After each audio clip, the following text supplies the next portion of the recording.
नमस्कार जय निताई जय जगन्नाथ आम आज चौमाणी फुकुला यात्रा कर बाबा वैष्णव मैंने सब आज नामाचार्य बाय बाबा नाम प्रचार अर्थे आम आज फुकुला ग्रस्त कर कल्पतरु मठर बाबा श्याम सुंदर बाबा एवं तांको सहित संघर अन्य मेम्बर फुकुला को जीवा बाटे देखु कुंभीर देखिपर सुंदर भाव में केते विराट कुंभीरटे शोची हेन्टाल बण भितर जीवार दृश्य बहुत मनोरम दृश्य आप विश्वास करें एत शांति लगे भीतर कनिकार कुंभर पार्क अच्छी किंतु एभली कुंभीर आप देखु से कुंभीर कि शोची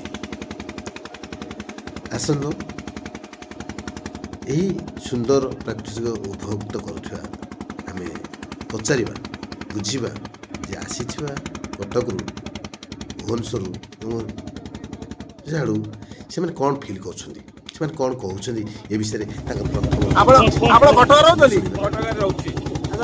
प्रथम आसले प्रथम केमी लगुच बहुत बढ़िया लगे सांग बेले बहुत बढ़िया लगे जाओ एटा भगवान आशीर्वाद रे सब माने निताई बराद न होले सेमते कोई किछि होई पारे जाउतबा लोक रहि जाए रहितबा लोक चली आसे बहुत बढ़िया लगे आपण कोन करछनी कोन रिटायर्ड या अपन समय अछि आपण भाई आपण हरि बोल कल्पतरु संघर जड़े सदस्य आज बहुत खुशी लगुच बाबा मध्यम आम बाबा मध्यम आम आसिकी ये जगह पहुँची भल लगुच ये सुंदर जिन देखार सौभाग्य दर्शन कर जय जगन्नाथ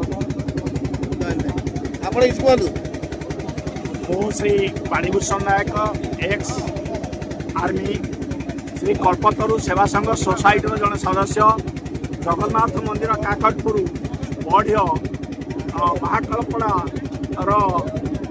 मु जड़े सदस्य अच्छी वर्तमान कल्पतरु सेवा संघ सोसाइटी तरफ ये जो भाव विहोल भक्त मान को नहीं ये जो दुटी डंगा आमर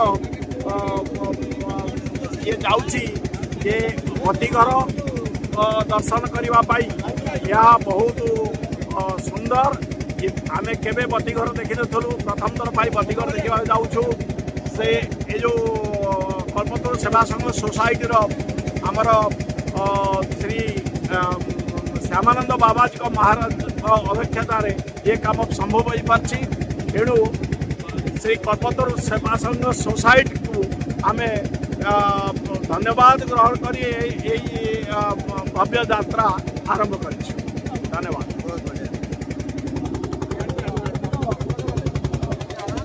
आपण इसको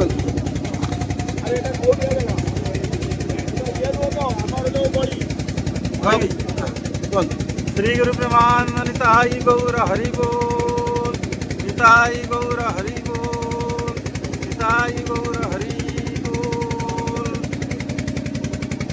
भया राम भया कृष्ण भया जगन्नाथ भया राम भया कृष्ण भया जगन्नाथ भयांक चरणे मोर सत दंडवत हरि बोल आमे सेवा संघ कल्पतरु सेवा संघ सोसाइटी तरफ एक संकीर्तन मंडली सह आम होटल को यात्रा करुचु नाम संकीर्तन सहित समुद्र भितर आम नाम करी होटल को जीवाई समस्ते स्थिर करूँ जाऊँ रास्तार आज कटक शाखा संघ महासमाधि पीठर आज शाखा आज आमर संघ अच्छी ये संघ ये समुद्र भितर हूँ यह बाबा इच्छा ये कल्पतरु सेवा संघ कटक शाखा 1960 मसीह रही आसी वर्तमान सुधा यहाँ कंटिन्यू कर समस्ते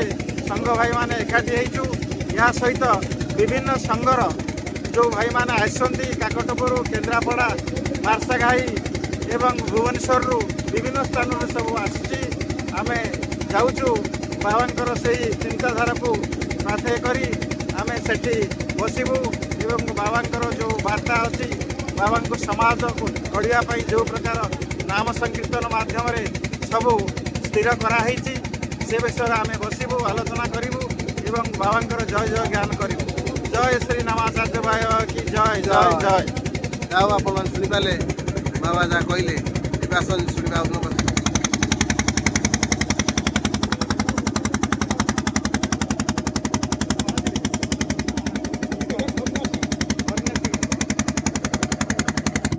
ବାବା ଟିକେ କୁହନ୍ତୁ।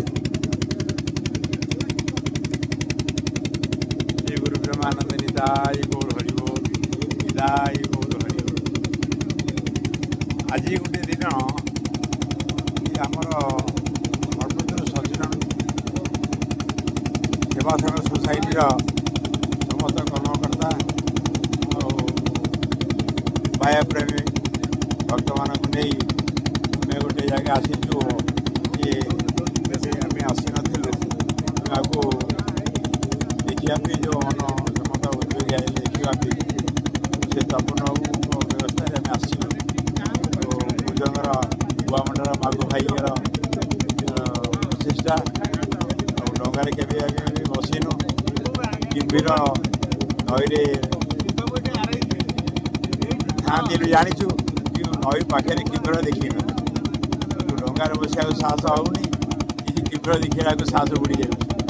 ଯାହା ହଉ ଯେ ବାବାର ଯେଉଁ ଲୀଳା ବ୍ୟୟର ଯେ ଅଶେଷ ଲୀଳା ଆମକୁ ଏଇ ଯେଉଁ ଜାଗାକୁ ଆଣିଛି ଯେ ଆମେ ଭାବୁଛୁ ଏ 60-70 ବର୍ଷ ଭିତରେ କେବେ ବି ଆସିନଥିଲୁ। ତାରି କୃପା ଆଜି ସର୍ବୋତ୍ତର ସେବା ସଂଘର ଶାଖା ସଂଘର ସଂଘ ମଧ୍ୟ ଏ ଡଙ୍ଗା ଭିତରେ ହେଲା। ଆଉ ସଂଘ ସରିଲା ପରେ ଆମେ ଏଇখানে ଡଙ୍ଗାରେ ଅଛୁ। କିମ୍ଭୀର ଅନାନି ଭିତରେ ଆମେ ଗତି କରୁଛୁ। ଏ ଡଙ୍ଗାରେ ଗୋଟେ ମଟର ଲାଗିଛି। ଏ ମଟର ଭିତରେ ଫଟଫଟ ଶବ୍ଦ ଶୁଭୁଥିବ। ଆମେ ତା ଭିତରେ ଯାଉଛୁ। ହିମୁତଲା ବତୀଘର ଦୁଇପଟେ ସବୁ ଆମେ ଦେଖିଲୁ। ଶିବବାବୁ ଆମର କାକଟ ମଠର ଏ ଅଞ୍ଚଳରେ ସେ ଆରାଇଥିଲେ। ସେ ଗାଁର ଯେଉଁ ନାମକରଣ ଯାହା ସବୁ ଥିଲା ଖାତା କର୍ତ୍ତାରେ ସେଇ କଥା ପ୍ରକାଶ କରିଥିଲେ। ନାମ ବି ଆମକୁ ଅଗୋଚର ଆମେ ଜାଣିପାରୁନୁ ନା ଥରେ ଜାଣିଲେ ବି ଆମେ ମନେ ରଖିପାରିବୁନୁ। ତେଣୁ ଯାହା ହଉ ଏ ରାସ୍ତାଘାଟ ବିଲକୁଲ ନାହିଁ। ଟ୍ରାକ୍ଟର ଟ୍ରକ୍ ଡଙ୍ଗା କେଉଁ ବାଟେ ଆସିକି ଆସିଛନ୍ତି ଆମେ ବି ଜାଣିପାରିବା ମୁସ୍କୁଲ ହେଇପଡ଼ୁଛୁ। ଯାହା ଆଜି ବାବାର ଅଶେଷ କୃପା ଆଜି କୃଷକ ଭାଇମାନଙ୍କର ଗହଣୀରେ ଆମେ ଅଛୁ। ଆଉ ରାଜନଗର ଆଉ କେନ୍ଦ୍ରାପଡ଼ା କଟକ ଆଉ ମାର୍ଶାଘାଇ କେନ୍ଦ୍ରାପଡ଼ା ଏଇ ଅଞ୍ଚଳର ଭାଇମାନଙ୍କୁ ନେଇକି ଆଜି ଆମେ ଗୋଟେ ଆନନ୍ଦ କରିବାକୁ ଯାଉଛୁ।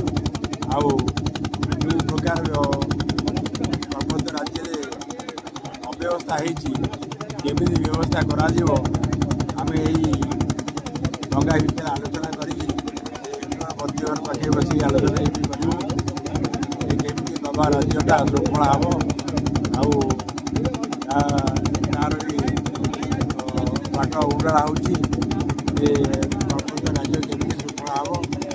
ଆଉ ତାପରେ ଆଉ ସେବା ସଂଘ ସୋସାଇଟିର 3 ବର୍ଷର ତୃତୀୟ ବାର୍ଷିକ ଅଧିବେଶନ କଟକ ସ୍ଥିତ ଡଗାମୁଣ୍ଡା ମଠରେ 1, 2, 3 ଫେବୃଆରୀ 2 ତାରିଖରେ ଅଧିବେଶନ।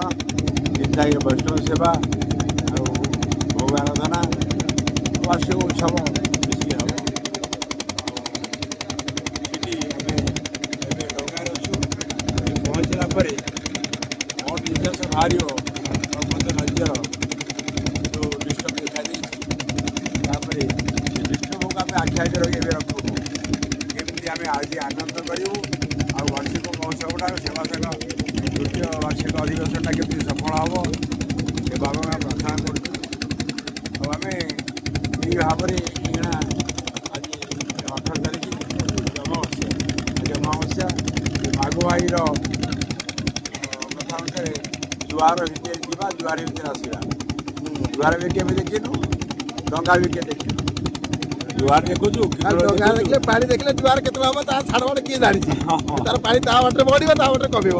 ଆମେ ତ ଡଙ୍ଗାରେ ବସିଛେ ଆଉ। ଯଦି ବାବା ତାର ଲୀଳା କରୁଛି କେତେବେଳେ ତାର ଯେଉଁ ଗଣ୍ଡଗୋଳଟାକୁ ସେ ଅନ୍ତ କରିବ ସେଇ ଯାଏ।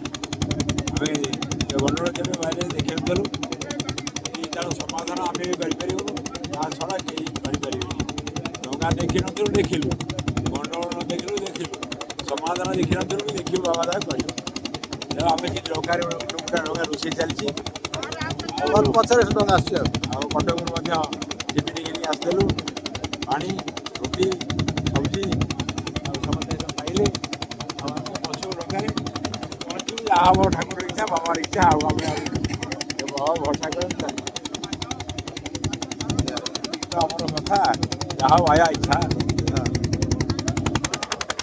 ବାବା ଆପଣ କିଛି କୁହନ୍ତୁ। ପ୍ରେମାନନ୍ଦ ନିତାଇ ଗୌର ହରି ବୋଲ, ନିତାଇ ଗୌର ହରି ବୋଲ। ଆଜିର ଆନନ୍ଦଟା ହେଉଛି ଶ୍ରୀମତ୍ ମାୟା ବାବାଙ୍କର ଲୀଳା ସ୍ମରଣ ଉତ୍ସବ। 1960 ମସିହା ପୂର୍ବରୁ ବାବା ଜଗତ ଉଦ୍ଧାର କରିବା ଉଦ୍ଦେଶ୍ୟରେ ପାରାଦୀପରେ ଷଣ୍ଢପୁଟି ଏକ ସ୍ଥାନ ଅଛି। ବିଶ୍ୱ ଶାନ୍ତି ମହାଯଜ୍ଞ ସହିତ 24 ପ୍ରହର ନାମ ଯଜ୍ଞ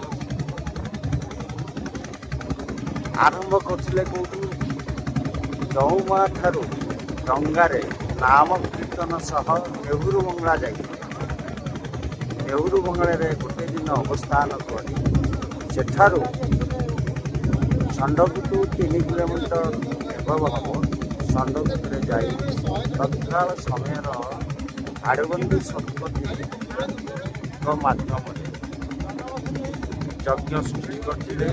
ଯେତେବେଳେ କଳସି ଯାତ୍ରା ହେଲା ସେହି ସମୟରେ ସମୁଦ୍ରର ଲହରୀ ଏତେ ଜୋରେ ହେଲା, ନାମଯଜ୍ଞର ଚିତ୍ରପଟ ଭାସିଗଲା। ସମସ୍ତେ କହିଲେ ବାବା ଚିତ୍ରପଟ ତ ଭାସି ଯାଉଛି, କେମିତି ନାମ ଏଇଠି ହେବ? ବାବା ସେ କଥା ଶୁଣି ସାଙ୍ଗେ ସାଙ୍ଗେ ସମୁଦ୍ରର ଯେତେ ପର୍ଯ୍ୟନ୍ତ ଗଲେ ସିଏ ଆଉ ଲହରୀ ଆସିଲା ନାହିଁ।